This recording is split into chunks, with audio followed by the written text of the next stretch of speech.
Market లో invest చేసి మీ డబ్బులు డబుల్ చేసుకోవాలనుకుంటున్నారా? విజయవాడలో జరిగే సుందరరామిరెడ్డి గారి లైవ్ సెమినార్ కి అటెండ్ అవ్వండి.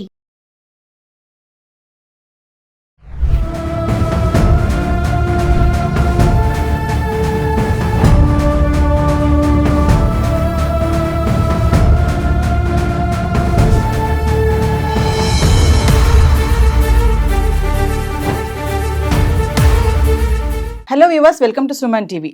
మరి విద్యాబుద్ధులు నేర్పించాల్సిన గురువులే కీచకులుగా మారుతున్నారు. ఒకటి కాదు, రెండు కాదు, ఎప్పటికప్పుడు మనం ఇన్సిడెంట్స్ చూస్తూనే ఉన్నాము.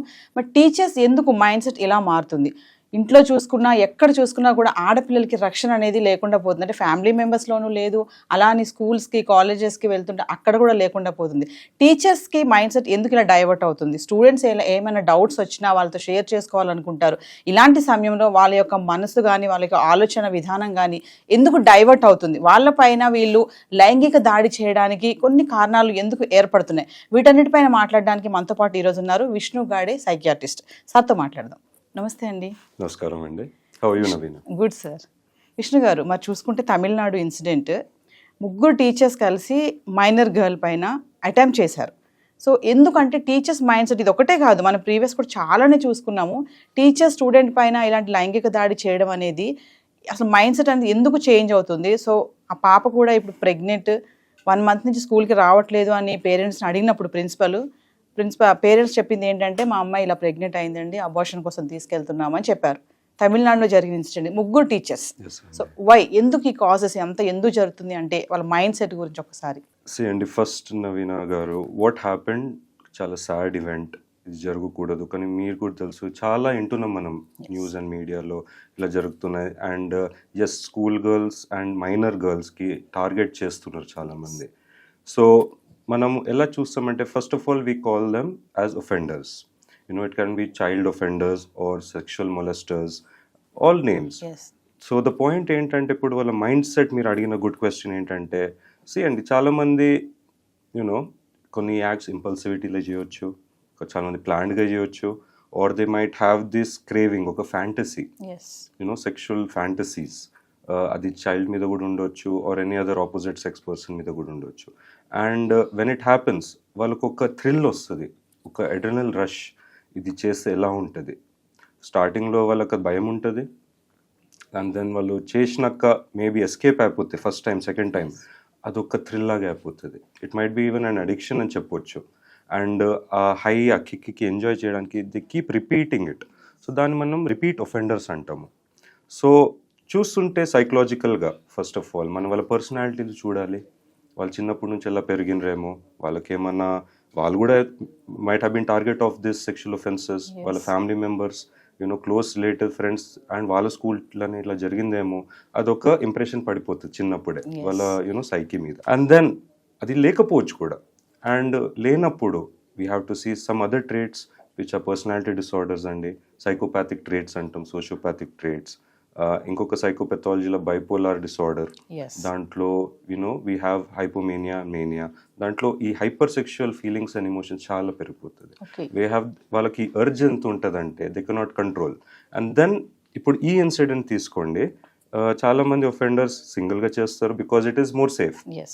వాళ్ళకి తెలియదు, అండ్ ఎవరికి తెలియనప్పుడు వాళ్ళ సీక్రెట్ ఈజ్ ఆల్వేస్ సేఫ్. కానీ గ్రూప్లో ఉన్నప్పుడు మనం ఏమంటామంటే మాబ్ మెంటాలిటీ, ఇంకా వాళ్ళ కాన్ఫిడెన్స్, ధైర్యం కూడా పెరుగుతుంది. ఇంకా ఈ గ్రూప్ ఒక లీడర్ ఉంటాడు, హూ విల్ ప్లాన్, ఎంత స్టార్టింగ్ నుంచి ఎండింగ్ ఒక యాక్ట్ ప్లాన్ చేస్తాడు. ఎస్కేప్ కూడా ఎలా చేయొచ్చు అని వాళ్ళందరికీ ట్రైన్ చేస్తాడు. సో ఫర్ అదర్ పీపుల్ ఎవరైతే ఉన్నారో ఈ టీంలో, వాళ్ళు నేర్చుకుని వాళ్ళకు కూడా ఒక లేని ధైర్యం వస్తుంది. సపోజ్ వాళ్ళకి లేదు ధైర్యం, భయం ఉంటుంది, కానీ ఆ ప్లానర్ వల్ల, ఆ లీడర్ వల్ల మంచి స్కెచ్ చేస్తాడండి స్టార్టింగ్ నుంచి ఎండింగ్. అండ్ దాంతో అందరు నేర్చుకుని they will try to do it. Now planned ఉంటే ఇది, ఇంపల్సివ్ అంటే సడన్ అర్జ్లో. ఫర్ ఎగ్జాంపుల్ ఇప్పుడు మనం న్యూస్లో చూస్తాం, ఆటో డ్రైవర్స్, ఊబర్ డ్రైవర్స్లో లేట్ నైట్ లేడీస్ వెళ్తారు ఫ్రమ్ వర్క్, 2 AM సడన్గా ఒక ఎంటీ రోడ్లో తీసుకెళ్ళిపోయి, బికాజ్ ఇట్స్ అర్జ్. సడన్గా ఎమోషన్ వస్తే చూస్తారు, అమ్మాయి చాలా అట్రాక్టివ్ ఉందో, లేకపోతే సేఫ్ అనిపిస్తుంది, ఓకే డిస్టెన్స్ చాలా ఉంది, అమ్మాయి చాలా టైర్డ్ ఉంది. అండ్ ఆ స్ప్లిట్ మూమెంట్లో ఒక బ్రెయిన్లో స్విచ్ ఆన్ అయిపోతుంది. అండ్ దెన్ ఆ ఇంపల్సివ్ ర్యాష్ మూమెంట్లో they try to do it. They might get caught, పట్టుకుపోవచ్చు, లేదు వాళ్ళకి ఆ కాన్సెప్ట్ అప్పుడు ఉండదు, బికాజ్ ఆ యాక్ట్లోనే వాళ్ళ ఫోకస్ ఉంటుంది, తర్వాత అన్నట్లు ఉంటారు. అండ్ యాక్ట్ చేసినాక ఇప్పుడు ఏంటి సాడ్లీ మీకు కూడా తెలుసు వాళ్ళు ఆ భయం స్టార్ట్ అవుతుంది, then they try to murder person. So అలా కూడా జరిగే ఇన్స్టెన్సెస్ ఉంటాయి. ఇప్పుడు ఈ ఇన్స్టెన్స్లో చూస్తే మేబీ వాళ్ళు ఏమనుకున్నారు, అమ్మాయి చిన్నది భయపడి చెప్పదు ఎవరికి, లేదా బెదిరించింటారు వాళ్ళు, మనకు తెలియదు.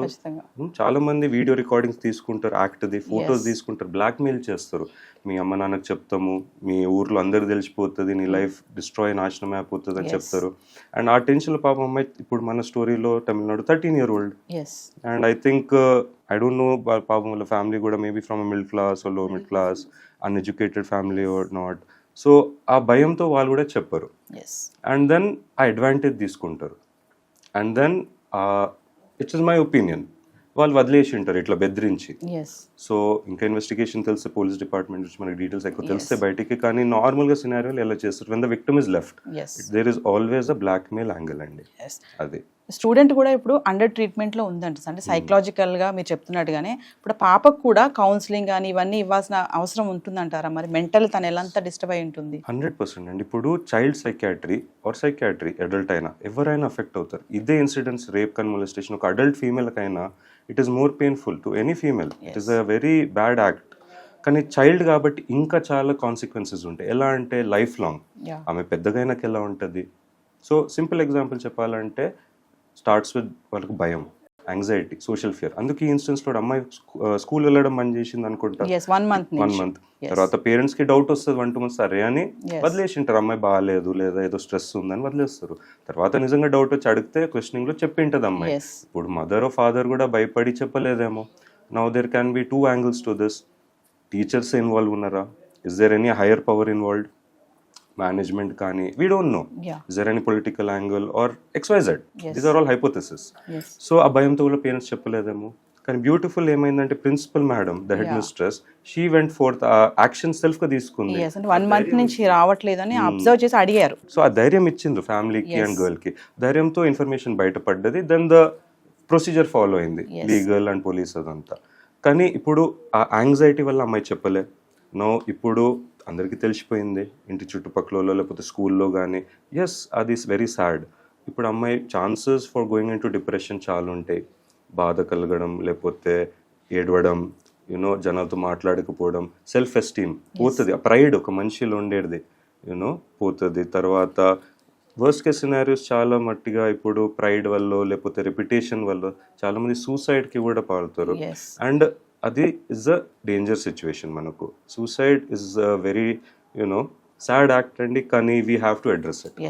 అంటే సార్ ఇప్పుడు మీరు అన్నట్టుగానే ఈ ఇన్సిడెంట్ ప్రిన్సిపల్ మేడం తీసుకొని వాళ్ళ పేరెంట్స్ని అడగడము, 1 month నుంచి రావట్లేదు అన్నప్పుడు అబ్జర్వేషన్లో ఉంచారు కాబట్టి తెలిసింది విషయం. కానీ మీరు అన్నట్టు కొంతమంది ఉంటారు, ఇన్నోసెంట్ పేరెంట్స్ ఉంటారు, కొంచెం ఏమంటారు రూరల్ ఏరియాస్లో కూడా ఇలాంటివి చాలా జరుగుతూనే ఉంటాయి. నాట్ ఓన్లీ రూరల్, సిటీస్లో కూడా జరుగుతున్నాయి అనుకోండి. అంటే ఆఫ్టర్ దట్ పేరెంట్స్ మరి ఇలాంటి ఇన్సిడెంట్ జరిగినప్పుడు ఆ అమ్మాయి పట్ల పేరెంట్స్ ఎలాంటి జాగ్రత్తలు తీసుకోవాలి, ఎలా కేర్ చేయాలి, మెంటల్లీ స్ట్రాంగ్గా ఆమెను చేయాలి అంటే ఎట్లా అంటారు? అండి ఇప్పుడు first we need to educate అందరికీ. అది స్కూల్ కానీ టీచర్స్, ఫ్యామిలీ మెంబర్స్కి. మీకు కూడా తెలుసు ఉంటుంది good touch, bad touch. So మనకు చిన్నప్పటి నుంచే బోత్ బాయ్స్ అండ్ గర్ల్స్కి నేర్పియాలి. టీచర్స్ యూనో టచ్ చేస్తున్నారా, you know for example shoulder is fine, little more inward it's not good, మంచిది కాదు. కింద ఇట్లా లెగ్ టచ్ చేయొద్దు, ఎస్పెషల్లీ అమ్మాయి స్కర్ట్ పైన అబోవ్ నీ లెంత్ ఎవరు టచ్ చేయొద్దు. ఇలాంటి చిన్న చిన్న సటిల్ సైన్స్ ఉండాలి. అండ్ చిన్నప్పటి నుంచే మన పిల్లలకి ధైర్యం ఇవ్వాలి. ఇలా ఏం జరిగినా ఫస్ట్ పేరెంట్స్కి చెప్పాలి, తర్వాత పేరెంట్స్ పోయి ప్రిన్సిపల్కి కంప్లైంట్ చేయొచ్చు. సో ఇలాంటి సైకో ఎడ్యుకేషన్, జనరల్ ఎడ్యుకేషన్ చేస్తే ఛాన్సెస్ ఫర్ ఎక్స్పోజర్ ఎక్కువ. అండ్ ఆ పిల్లలకి ధైర్యం ఉంటుంది, ఎస్ నాకు ఇట్లా జరిగినా ఎవరు ఉన్నారు, నాకు ఒక పవర్ బ్యాకప్ ఉంది, ధైర్యంగా వాళ్ళు చెప్పవచ్చు. సో చిన్న చిన్న స్మాల్ ఎడ్యుకేషన్ స్టెప్స్ చేయొచ్చు అండి. అండ్ ఇప్పుడు ఈవెంట్ తర్వాత కూడా ఏం చేయొచ్చు అంటే family psychology, you know counselling important. చైల్డ్కి ఇప్పుడు యూనో మెడికల్ సైకాట్రిస్ట్ దగ్గర తెస్తే we will do our assessments, therapy install చేయొచ్చు. Yes, if medications are real important చూసి కండిషన్ బట్టి అప్పుడు మెడిసిన్స్ కూడా you know to keep the patient happy or the girl you know కొంచెం peaceful, not going to depression and severe you know stages where suicide is also అవుతుంది. అలా prevention measures చేస్తామండి, medical aid అది చేసుకోవాలి. సార్ ఇప్పుడు ఇలాంటి అఫెన్సెస్ చేసేటప్పుడు ఎవరైతే డిఫెండర్స్ ఉంటారో అంటే వాళ్ళ మైండ్ అనేది ఆ టైంలో ఆ థింకింగ్ అనేది ఎలా ఉంటుంది అంటారు? అంటే రిలాక్స్గానే ఉంటారా, లేదంటే ఏమన్నా ఇంటాక్సిటీగా తీసుకోవడం వల్ల ఇట్లా బిహేవ్ చేస్తారా? అంటే అండి ఇప్పుడు ర్యాష్ మూమెంట్, ఇంపల్సివ్ మూమెంట్స్లో they might be in the normal state without any intoxication లేకుండా కూడా ఉండొచ్చు.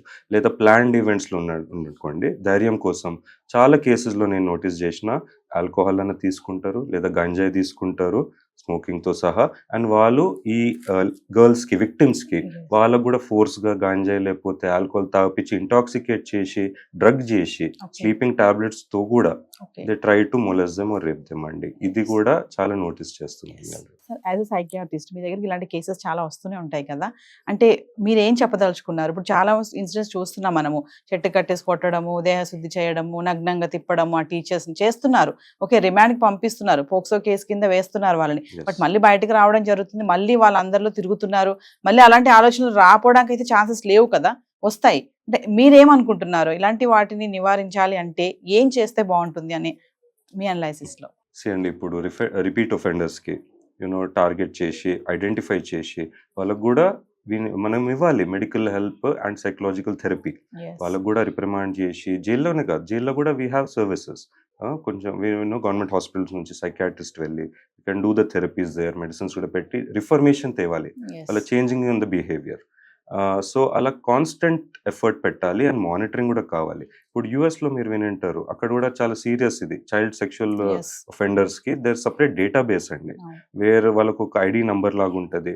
ఇట్లా వాళ్ళకి సిస్టంలో కొట్టేస్తే వాళ్ళ మొత్తం ఫైల్ షీట్ వచ్చేస్తుంది, వాళ్ళు ఏ టైంలో చేశారు ఈ ఒఫెన్స్, వాళ్ళకి ఎంత శిక్ష పడ్డది, మళ్ళీ చేశారా లేదా, మొత్తం డేటాబేస్ ఉంటుంది. సో మేబీ మనం కూడా అట్లాంటిది ఒకటి తయారు చేస్తే వెన్ పోలీస్ దగ్గర ఉంటే ఆ డేటాబేస్, రిపీట్ ఒఫెండర్స్ వాళ్ళు రెగ్యులర్గా వచ్చి once a month or twice a month police station వెళ్ళి హాజరయ్యి క్లీన్ ఉన్నారా లేదా, వాళ్ళు చేంజ్ అయ్యారా లేదా, వాళ్ళు థెరపీకి వెళ్తున్నారా లేదా, హెల్ప్ సీక్అవుట్ చేస్తున్నారా లేదా, అలా కాన్స్టెంట్ సర్వేలెన్స్ కింద ఉంటే definitely I feel there will be a change అండి. హాయ్, మొట్టమొదటిసారిగా మన విజయవాడలో క్లాస్ రూమ్ ట్రైనింగ్ అండి, 1 డే క్లాస్ రూమ్ ఎన్విరాన్మెంట్లో ఆఫ్లైన్ వెబినార్ జరగబోతుంది. అండ్ ఇంట్రెస్ట్ ఉన్న పార్టిసిపెంట్స్ ఈ కింద స్క్రోల్ అవుతున్న నెంబర్కి రింగ్ చేసుకొని సీట్ బుక్ చేసుకోండి. దీంట్లో ETFs, index funds and mutual funds మీద completely and hand holding experience మీకు ప్రొవైడ్ చేయబడుతుంది. దీని ద్వారా ఏంటంటే మనం ఎసెట్స్ని స్టాక్ మార్కెట్లో ఎలా మేనేజ్ చేసుకోవాలి, ఎలా గ్రో చేసుకోవాలి, ఎలా ప్రొడక్ట్ చేసుకోవాలో అంటే ప్రాక్టికల్గా నేర్చుకుంటారు. అండ్ మీ ఇప్పటి వరకు మనం ఆన్లైన్లోనే మీరు అటెండ్ అవుతున్నారు. ఇక నుంచి మీరు మన విజయవాడ సిటీలోనే అండ్ లైవ్లో క్లాస్ రూమ్ ఎన్విరాన్మెంట్లో నేర్చుకునే ఛాన్స్ దొరుకుతుంది. కాబట్టి ఇంట్రెస్ట్ ఉన్న పార్టిసిపెంట్స్ కింద స్క్రోల్ అవుతున్న నెంబర్కి పింగ్ చేసి సీటు రిజర్వ్ చేసుకోండి. Thank you.